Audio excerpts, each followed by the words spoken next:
کہ ہندوستان ایک سیکولر ملک ہے. اگر خدا نہ خواستہ وہ صورت اس وقت ہو جاتی اور دلی اجڑ جاتا مسلمانوں سے تو ملک کا کیا ہوتا نہیں کہا جا سکتا. مسلمان قتل ہو رہا تھا گاجر بولی کی طرح. علماء نے اپنوں کی گالیاں سنی، گلوں کے اندر جوتوں کے ہار ڈال دیے گئے، مگر ملک کی تقسیم کو کبھی قبول نہیں کیا. بسم اللہ الرحمن الرحیم. والصلاة والسلام على سیدنا محمد وعلى آلہ واصحابہ اجمعین. میں عزیز محترم مولوی محمود سلمہ صدر جمعیت علماء، مفتی سلمان صاحب، مفتی عفان صاحب اور دوسرے حضرات جمعیت علماء کے خدام کا شکر گزار ہوں کہ انہوں نے ان مبارک شخصیات کو اس زمانے کے اندر ان کی جد و جہد کو نکھارنے کے لیے، نئی نسل کے سامنے پیش کرنے کے لیے اس مجلس کا انعقاد کیا. اللہ تعالیٰ اس کو قبول بھی فرمائے، ان کی عمر میں برکت بھی عطا فرمائے اور اس مجلس کو امت کے لیے زیادہ سے زیادہ بہتر اور مفید سے مفید تر فرمائے. حضرت مجاہد ملت رحمۃ اللہ علیہ کو میں نے دیکھا، ان کی مساعی جمیلہ کو بھی دیکھا ہے.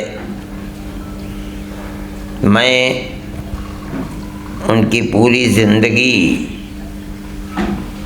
جس کو کل سے اس وقت تک پیش کیا گیا ہے، چونکہ مقالات سامنے نہیں آئے، میں نہیں جانتا ہوں کہ کیا صورت ہے، لیکن میں نے جس چیز کو دیکھا ہے یا اپنے بزرگوں سے سنا ہے، جو مولانا کی زندگی کے اندر سنا ہے، میں چند منٹوں میں ان کی ایسی خدمت جس کو میں اس نسل کے لیے، ملک کے لیے، مسلمان کے لیے مفید سے مفید تر سمجھتا ہوں، اور یہ سمجھتا ہوں کہ ان کی یہ کوشش ملک کے سیکولر کردار کے لیے انتہائی بنیادی تھی.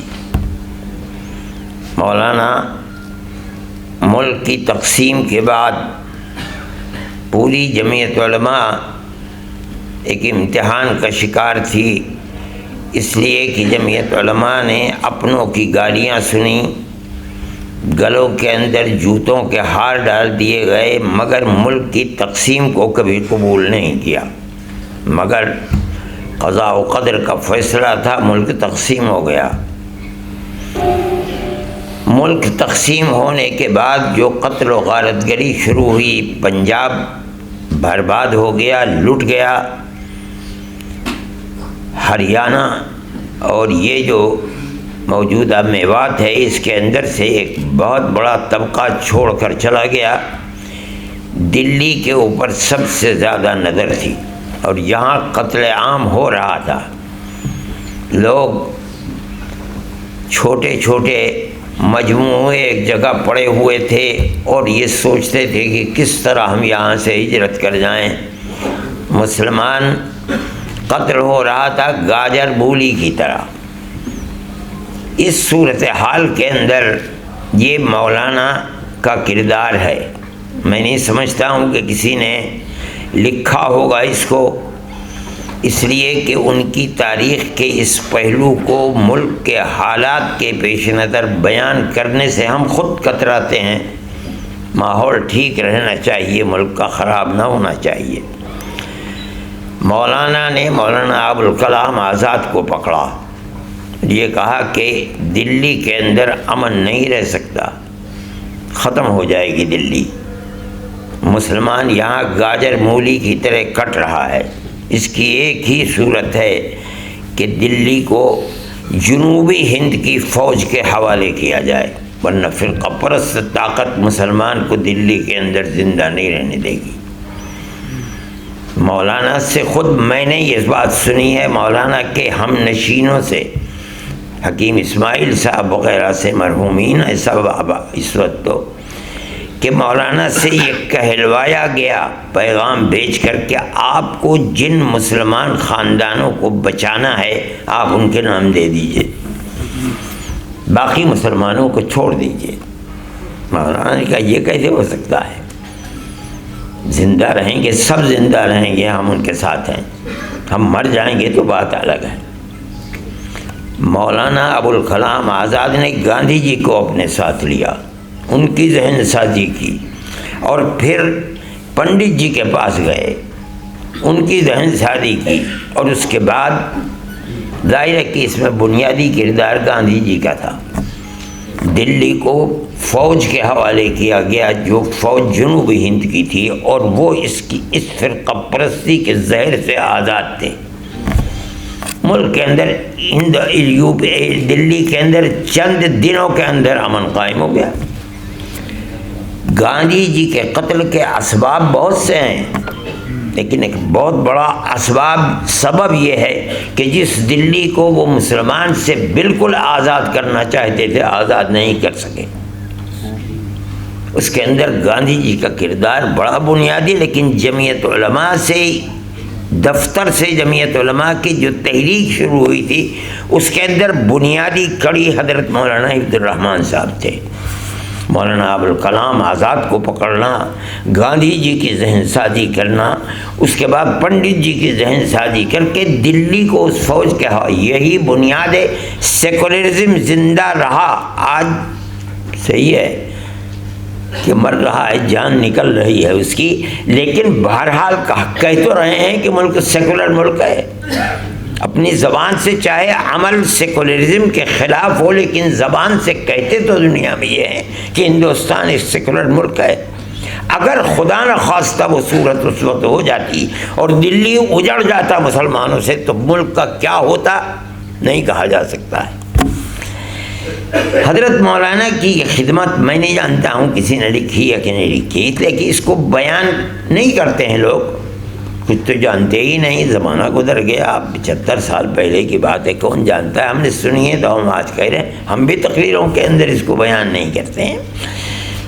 ایک صاحب نے یہ کہا کہ حضرت رحمۃ اللہ علیہ سے ان کا تعلق تھا، لیکن بیعت و ارشاد کا تعلق نہیں تھا، یہ صحیح ہے، تعلق نہیں تھا، لیکن وہ بار بار اپنی مجلس میں کہتے تھے کہ میرا جی چاہتا ہے کہ میں حضرت سے بیعت ہو جاؤں، لیکن میں حضرت کے سامنے جس طریقے سے ورکنگ کمیٹیوں میں بات کرتا ہوں اس طرح میں بات نہیں کر پاؤں گا اگر بیعت ہو جاؤں گا، اس لیے وہ حضرت رحمۃ اللہ علیہ سے بیعت نہیں ہوئے، لیکن بہرحال ان کا تعلق اپنی جگہ کے اوپر تھا، اور میں اس تعلق کا اظہار اس لیے سمجھتا ہوں، اس طرح بیان کرتا ہوں کہ میری آنکھوں سے دیکھی چیز ہے۔ حضرت رحمۃ اللہ علیہ کا انتقال ہو گیا، عجیب و غریب حال تھا دارالعلوم دیوبند کا۔ 3 دن تک حضرت رحمۃ اللہ علیہ کے انتقال کے بعد ختم قرآن کی مجلسیں ہوتی نہیں، اور جب دعا ہوتی تھی تو پورا دارالعلوم کا جو نچلا دارالحدیث اور اس سے متعلق سب ایسے روتے تھے کہ جیسے بے قابو ہے دنیا، چیخیں مار مار کے لوگ روتے تھے۔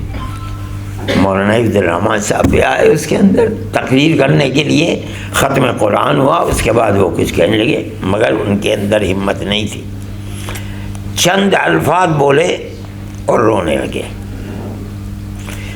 اتنا روئے کہ بے قابو ہو گئے۔ پیچھے ان کے دیوار تھی، وہ مجبور ہوئے کہ 2 قدم پیچھے ہٹ کر کے اپنے آپ کو اس دیوار سے لگا دیا، اور پورا مجمع تھا رو رہا تھا، آوازوں سے رو رہے تھے لوگ، اور مولانا تھے کہ آنسو کی جھڑی۔ جب آج گھنٹے کے بعد تقریباً سکون ہوا تو مولانا نے کچھ کلمات کہے اور اس کے بعد بیٹھ گئے، نہیں کہہ سکے، یہ ان کا تعلق تھا حضرت سے، لیکن وہ جو چیز تھی بیعت و ارشاد کی وہ نہیں ہو سکی ان کی، اور اس کے لیے یہ چیز مانے نہیں۔ آخر میں انہوں نے چاہا بیعت ہونا حضرت رائے پوری رحمۃ اللہ علیہ سے، میں یہ نہیں جانتا ہوں کہ ان سے وہ بیعت ہو سکے یا نہیں، اس لیے کہ اس وقت ان کے اندر جانے کی طاقت نہیں رہ گئی تھی، وہ کینسر کے مرض میں مبتلا تھے۔ میں سمجھتا ہوں کہ حضرت مولانا حفظ الرحمان صاحب کی بہت سی خدمات ہیں جو اس امت اور اس قوم اور اس ملک کے لیے خاص طریقے پر سیکولر کردار کے لیے وہ بنیادی پتھر کی حیثیت رکھتی ہیں، لیکن یہ واقعہ جو میں نے کہا ہے یہ بھی ایک بنیادی چیز ہے۔ اگر اس وقت دلی اجڑ جائے، جیسے کہ فرقہ پرست طاقتوں کی گویا کہ ایک بنا بنایا پروگرام تھا اور کوشش تھی، یہاں مسلمان کا وجود نہ رہتا، اور یہ خدا نخواستہ ویسے ہی ہو جاتی دلی سے پنجاب آج کل ہے۔ حضرت مولانا حفظ الرحمان صاحب کے بارے میں یہ بات آئی سامنے کہ حضرت کے وصال کے بعد وہ آئے ہیں، ایسی بات نہیں ہے۔ حضرت نے اپنی زندگی کے اندر انہیں بلا لیا تھا۔ جب تک حضرت کے اندر طاقت رہی کہ وہ رکشا پر بیٹھ کر کے دارالحدیث جا سکیں، حضرت جاتے رہے۔ جب حضرت کے جسم سے یہ طاقت بھی نکل گئی تو حضرت نے مولانا کو بلایا۔ مولانا کو حضرت سن 42 کی جنگ میں جب تشریف لے گئے ہیں، اب قید میں جب چلے گئے ہیں جیل میں، اس وقت بھی حضرت مولانا کو بلایا تھا، اور مولانا بحیثیت شیخ الحدیث کے اس وقت بھی بیٹھ کر انہوں نے درس دیا۔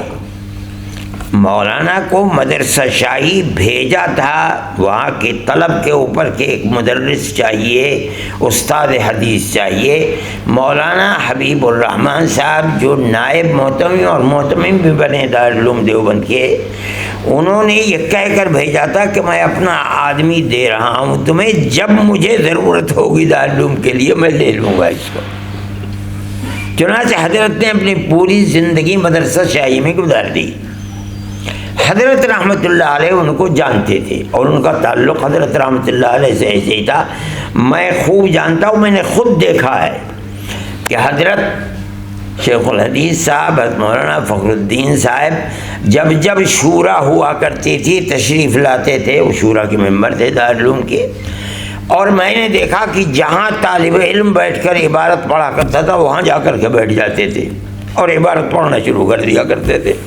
پھر اس کے بعد تو یہ بات ہوئی کہ جہاں آ کے بیٹھے سبق میں اور طلباء نے پرچہ دینا شروع کر دیا کہ حضرت مولانا تشریف لائے ہیں، وہ عبارت پڑھنے کے لیے ان کو موقع دے دیا جائے۔ چنانچہ آتے تھے، اور مولانا کو تو کمال تھا، ایسا معلوم ہوتا تھا جیسے بخاری حفظ ہے، اور زبان اتنی چستہ تھی، عربی کی بھی اور اردو کی بھی۔ مولانا بیٹھ جاتے تھے اور اس کے بعد عبارت پڑھنا شروع کر دیتے تھے۔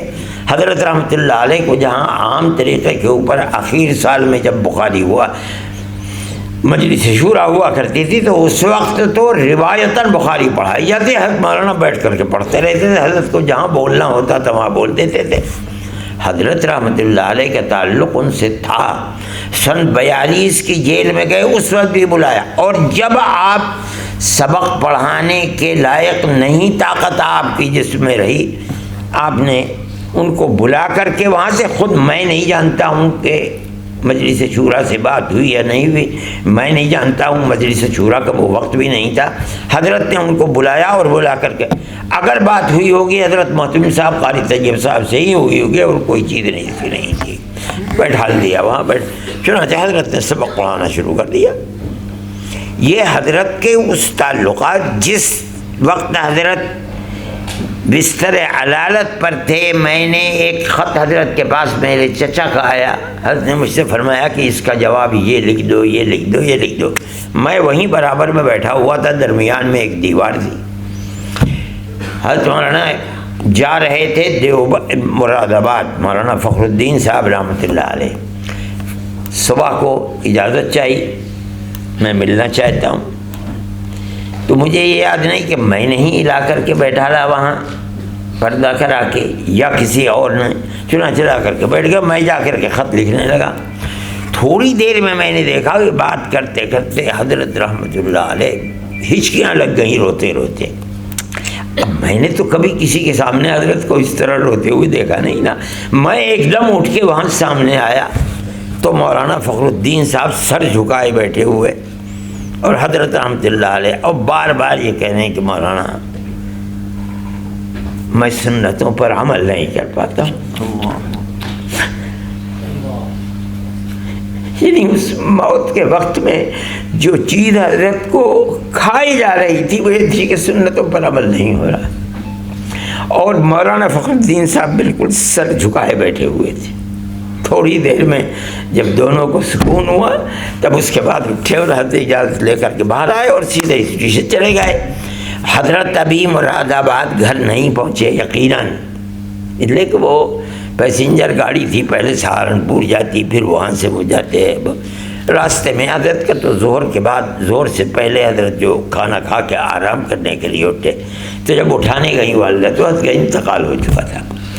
مطلب یہ ہے کہ تعلقات تھے اور حضرت مولانا کو بیٹھا گا۔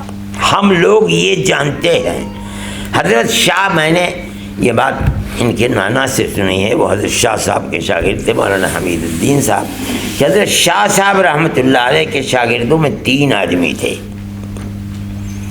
مولانا یوسف بن نوری، حضرت مولانا فخر الدین صاحب، مولانا بدر عالم صاحب، جو فیض الباری کو جمع کرنے والے ہیں ہمالی کو۔ ان تینوں کے اندر یہ تو سب کے نزدیک متفقہ فیصلہ تھا کہ تیسرے درجے کے شاگرد مولانا بدر عالم ہیں، لیکن پہلے نمبر کے شاگرد جو مرتبہ ہے وہ مولانا بن نوری کا ہے یا مولانا فخر الدین صاحب کا ہے۔ کچھ شاگرد یہ سمجھتے ہیں کہ مولانا بن نوری اول نمبر ہیں، مولانا فخر الدین صاحب دوسرے نمبر پر ہیں، کچھ ہم تو یہ سمجھتے ہیں کہ مولانا فخر الدین صاحب ابھی اول نمبر پر ہیں۔ ان کی زبان عربی، عبارت کا پڑھنا، دوسرے تمام علوم و فنون کے اندر مولانا کی مہارت، اور علم حدیث کے سلسلے میں تو عجیب و غریب چیز تھی، اور مولانا کا قوت حافظہ، میں نہیں جانتا ہوں کہ یہ چیز سامنے آئی، میں نے خود حضرت مولانا سے سنا ہے سبق کے اندر، حضرت نے فرمایا، حضرت شاہ صاحب رحمۃ اللہ علیہ نے ایک عربی کا قصیدہ بخاری کے سبق میں اپنا سنایا، 50 اشعار کا۔ فرماتے تھے میں نے خوب غور سے سنا اس کو، اور اپنے کمرے میں جا کر کے میں نے اس کو نقل کیا قوت حافظے کی بنیاد پر، اور میں نے حضرت شاہ صاحب کو دکھلایا تو حضرت شاہ صاحب نے 2 یا 3 جگہ اصلاح فرمائی۔ آج تو اگر کہا جائے کہ فقید المثال ہے آدمی تو یہ مثال کہاں ملتی ہے؟ اگر وہ اردو کا قصیدہ ہوتا تب بھی مشکل تھا، عربی کا قصیدہ ایک شخص ایک مرتبہ سن رہا ہے، ہو سکتا ہے حضرت مولانا اس کے اشعار کو 2 مرتبہ پڑھتے ہوں، کسی مصرے کو 3 دفعہ پڑھتے ہوں، مگر سن کر کے 50 اشعار کے قصیدے کو کمرے میں جا کر کے نقل کرنا اور اس کے اندر غلطی کا ہونا، 2-3 غلطیاں کیا حیثیت رکھتی ہیں؟ یہ قوت حافظہ ان کا فقید المثال تھا۔ دوسری چیز یہ فرمائی کہ جب میں فارغ ہو گیا تو ان کے کچھ عزیز جے پور میں رہتے تھے، لیکن میں نے یا شاید ان کے والدین بھی گئے ہوں کیا، بہرحال میں نے رمضان جے پور میں گزارنے کے لیے سفر باندھا اور میں جے پور میں چلا گیا۔ جے پور میں شور مچ گیا کہ اب کی ایک مولوی آیا ہے، ہمیشہ علم ترا کیف سے تراویح ہوا کرتی تھی، اب کی تراویح پورے قرآن کی سنائیں گے، اور حضرت فرماتے کہ میں تو حافظ قرآن تھا نہیں۔ اب میرے لیے ایک امتحان تھا کہ رمضان سر کے اوپر ہے، ہو کیا، اپنی عزت کیسے بچاؤں۔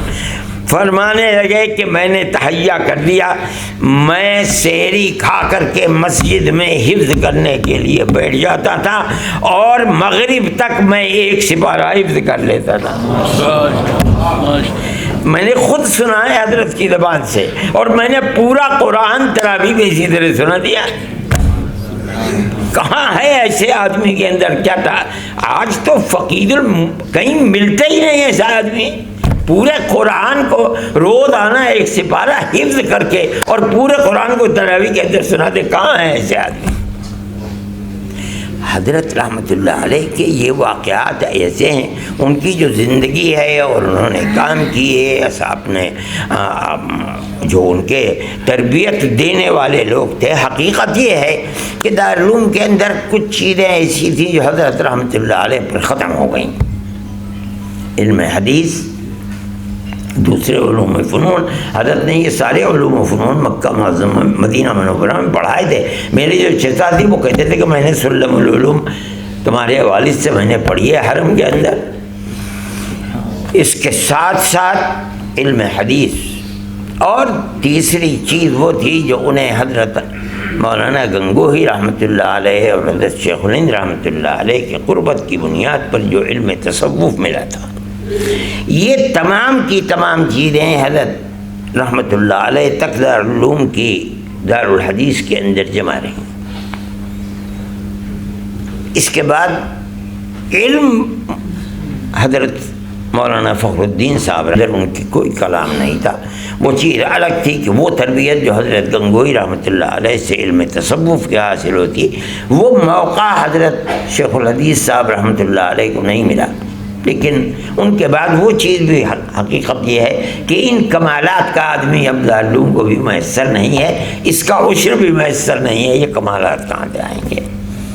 وہ جو حضرت رحمۃ اللہ علیہ کے گھر پر رہے ہیں، وہ بنیاد اس کی یہی ہے کہ حضرت رحمۃ اللہ علیہ نے ان کو بلایا تھا، آئے، اور حضرت رحمۃ اللہ علیہ کی زندگی میں حضرت قاری صاحب، قاری اصغر علی صاحب جو خود حضرت شاہ صاحب کے شاگرد تھے، وہ حضرت رحمۃ اللہ علیہ کے یوں سمجھیے مدار المعام تھے، ہم سب کو حفظ کرانے والے، پڑھائیں، ان کے گھر کے سارا بندوبست قاری اصغر علی صاحب کرتے تھے۔ قاری اصغر علی صاحب مدرسہ شاہی سے آئے تھے، وہ حضرت مولانا فخر الدین صاحب کے بھی شاگرد تھے، اس لیے مولانا فخر الدین صاحب رحمۃ اللہ علیہ نے انہی کی معیت کو اختیار کیا۔ بڑے تنک مزاج تھے قاری صاحب، مگر حضرت تو استاد تھے ان کے، اس لیے ان کے سامنے حضرت کی تنک مزاجی ختم تھی، وہ وہیں رہتے تھے اور وہیں گویا کہ بیمار ہو کر کے گئے وہ، اور اس کے بعد پھر وہ دیوبند تشریف نہیں لائے۔ یہ واقعات ہیں ان بزرگوں کے جن کو میں نے دیکھا تھا اور مجھے کچھ یاد بھی تھے، میں نے اس لیے بیان کر دیا۔ میں اس مجلس کو بڑا مبارک سمجھتا ہوں، علی محمود صاحب نے انعقاد کیا ان شخصیات کا، پہلے بھی 2 شخصیات کا آ چکا ہے، اور اس وقت حضرت محدث اعظم حضرت مولانا فخر الدین صاحب رحمۃ اللہ علیہ، اور مولانا کی جو سیاسی زندگی اور علمی زندگی تھی حضرت مولانا حفظ الرحمن صاحب کی، اس کے بھی کچھ پہلو سامنے آ گئے۔ لوگوں کو پڑھنے کا شوق نہیں ہے، نہ علماء کو نہ غیر علماء کو۔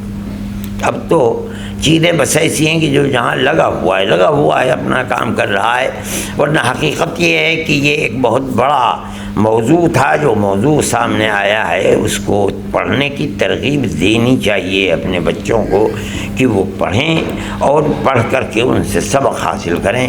میں اللہ سے دعا کرتا ہوں کہ اللہ تعالیٰ اس مجلس کو بارآور فرمائے، جن حضرات نے اس کے اندر جس درجے میں بھی حصہ لیا ہے اللہ تعالیٰ ان کے حصے لینے کو قبول فرمائے۔ مولانا محمود صاحب اور دوسرے حضرات نے جو اس کے اندر ایک بڑھ چڑھ کر کے حصہ لیا اور اس اجتماع کو قائم کیا، اللہ ان کو ہمیشہ خدمت خلق کی توفیق بھی عطا فرمائے، اور زیادہ سے زیادہ اللہ تعالیٰ قبولیت سے بھی نوازے، عمر میں برکت بھی عطا فرمائے، شرور و فتن سے محفوظ فرمائے۔ تمام حاضرین کی اللہ دنیا کو بھی آباد فرمائے، آخرت کو بھی آباد فرمائے۔ ہمارے بزرگوں نے اس ملک کے لیے جو خدمات کی ہیں اللہ ان کو قبول فرمائے، اور اس ملک کو ہمیشہ بھائی چارگی، پیار و محبت، اخوت و ہمدردی کا گہوارہ بنائے۔ جو طاقتیں ملک کے امن و امان کو خراب کرنا چاہتی ہیں اللہ انہیں خائب و خاسر اور ذلیل و رسوا فرمائے، اور ہماری ہزاروں سال کی پیار و محبت کی تاریخ کو اللہ تعالیٰ قائم و دائم فرمائے، اور سب کو، تمام بسنے والوں کو شرور و فتن سے اللہ محفوظ فرمائے، اور مذہب سے اوپر اٹھ کر انسانیت کی بنیاد کے اوپر سب کے دلوں میں محبت پیدا فرمائے۔ وآخر دعوانا ان الحمدللہ رب العالمین۔ ملت ٹائمز کو آپ کی ضرورت ہے، ہماری آپ مالی مدد کریں۔